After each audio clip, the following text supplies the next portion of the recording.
Hey everybody, this is part 3 of Home Recording for Dummies, and in this one we're going to check out ways to deal with the different dials and knobs in Garageband that change the way that your recording sounds. Navigating this on your own can feel really overwhelming and scary, and seriously, the worst thing that can happen is you don't like the way something sounds after you've changed something and you just change it back. And that's it. I'm going to share my screen and show you what I've been up to. So before you saw and heard me recording my song Magic Lingering, and here are, this is a picture of the sound bars. This is the this track here is the guitar, and this track here are the vocals, and you can see breaks in each part, and that's where I put in the editing. So anyway, so where do you go to do the editing? All right, or change the sound. So see this little these little buttons here. I think that's supposed to be a picture of like a soundboard with the different dials on it to move up and down. So if you click on that, it'll open up this menu here. Now, if you see how this track here, which is the guitar track, see how that's highlighted? That's because I just touched my finger on the track itself. If I touch my finger here, it'll highlight this track, and the settings I see here will be connected to that particular track. But this is settings that connected with the guitar track here. All right, and if I scroll down from here, see, this is track volume, right? Track pan. What the heck does that mean? Well, right now it's in the middle, but if you have, stereo headset, if you take this knob and put it all the way to the right, you'll hear it in the right side of your headset. If you go all the way to the left, you'll hear it on the left side. All right. If you click on this here, then it mutes the sound. And if you have a headset on, I think this will just be lit up here. All right. Now, if you scroll down just a little bit, what you see here is something called a compressor. What that does is it takes out the highest and the lowest sounds in a recording. Treble is mid-range sounds, bass is the lower sounds. So what I'm going to do now is messing around with that. Like, how do you know how it's going to affect your recording? Here's how. You hit play, which I'm going to do in just a moment, and as the recording plays, bring each setting to its extremes, like all the way up, all the way off, in the middle, and just see, like, listen to how it sounds. Sometimes the changes in sound are really subtle, and it can take a while to get used to, like, well, what are the changes? And also make decisions about, like, well, which one do I like better? So let's do that. I'm going to hit, I'm going to put it back to the beginning. 1, 2, 3.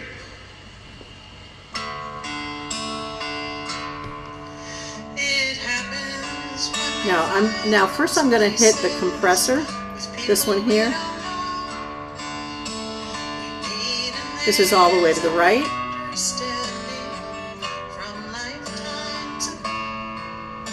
This is all the way to the left.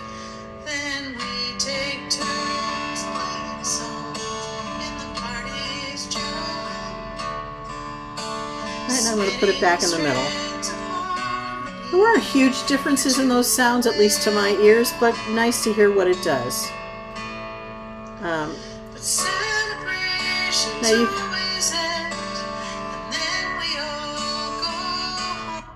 Now you can when you do it with the treble and the bass, you'll hear, you know, similar changes, you know, not glaring changes, but it'll make a difference. So now I'm going to do first the treble and then the bass. All right, here we go.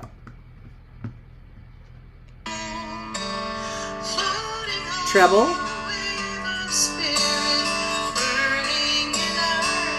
That's, you know, all the way to the right, and now here's all the way to the left.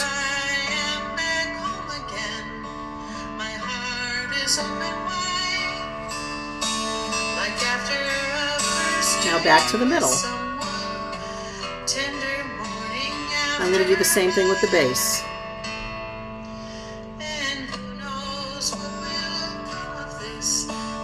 So just put the bass, the lower end, it's just more up front. That's all the way to the right. And here's all the way to the left. And now I'm going to bring it back to the middle. All right, now I'm going to start it from the beginning now because I'm coming to the end of the song. And I want to be messing around with it while I hear both, you know, both the bass, both the guitar and the voice. Now, one of the things that you can do is you can mute a track, you know, you hit this on one of the tracks so it doesn't come through if you want to only listen to one track at a time. And I think when you're actually doing this kind of thing, it's actually more helpful. I'm doing it with both at the moment, but I think, you know, listening to just the guitar track or just the vocal track, or, you know, whatever tracks you have on there, doing it separately is probably the most helpful. So now I want to take a look at the echo and reverb and how it impacts my voice. All right, so let's see, I'm going to share my screen again, and what I do is, if I on the track, if I scroll down from here, then you'll see a screen. It says echo and reverb. So I'm going to start it up again, and you're going to hear what it sounds like. This is two, on the voice. Three.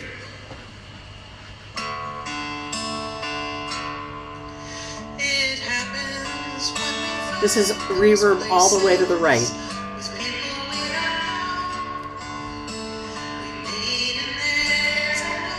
It's like you're in a cement hallway, right? And now here's no reverb. Here's echo all the way up.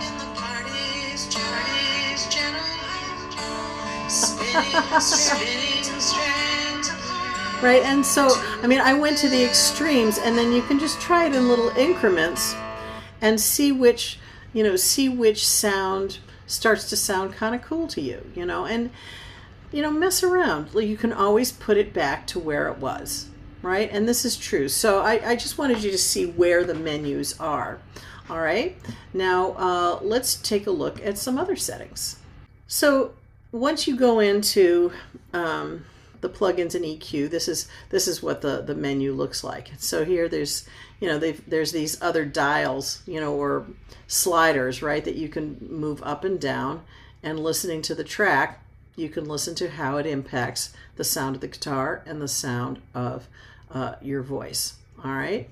Now, if you scroll down from here, you'll see a thing that says Visual EQ. If you click on that, you'll get a menu that looks like this, or you get it. And what you do is you take the mouse and each, right, this is the lower sounds, mid, treble is, you know, the higher sounds, right? And so you can move this like below and above the line. And once again, with each of your parts, listen to, you know, bring it to extremes, like put your mouse here on the green one, bring it all the way here, bring it all the way there, move it side to side. Like, you'll hear differences in how each part sounds. I mean, it just looking at it, it's like, oh my God, that is so terrifying. You know, what do I do? Click on, you know, click and hold with the mouse, move it up, move it down. Actually, you would actually be doing it with your finger. All right, so let me show you the difference it can make. I'm going to isolate just the guitar sound first. All right, so now I'm just going to play the guitar part, and I'm going to take my finger and I'm going to start moving it up and down. So you'll hear, the differences in sound as it goes. 1, 2, 3. All right, I'm going to mess around with the bass first. To the left, to the right. Below the line, above the line, that's higher, right? Lower. And now I'm going to put it back.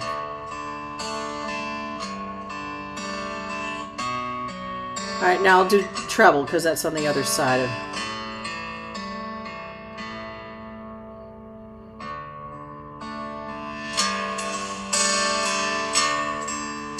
And I'm just moving it around with my finger. But you can hear how, right?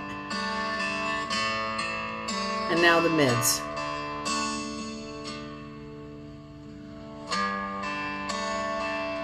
Louder, softer, to the left and right toward the bass, toward the treble. Right? Now, even if it sounds different, maybe you'll like a certain sound more than others, maybe not. But I think it's really, it can be really fun to just play around and, see what you like, and maybe it will take some time of listening and doing it to form some sort of an opinion. But here's the thing: when you're not used to using the bells and knobs, or even might not even know even how to find them, then it can feel really overwhelming. So I hope that's really helpful and took the mystery out of it for you just a little bit. And go ahead, play with your recording. And if you have any questions, just send me a message, and I'm happy to help.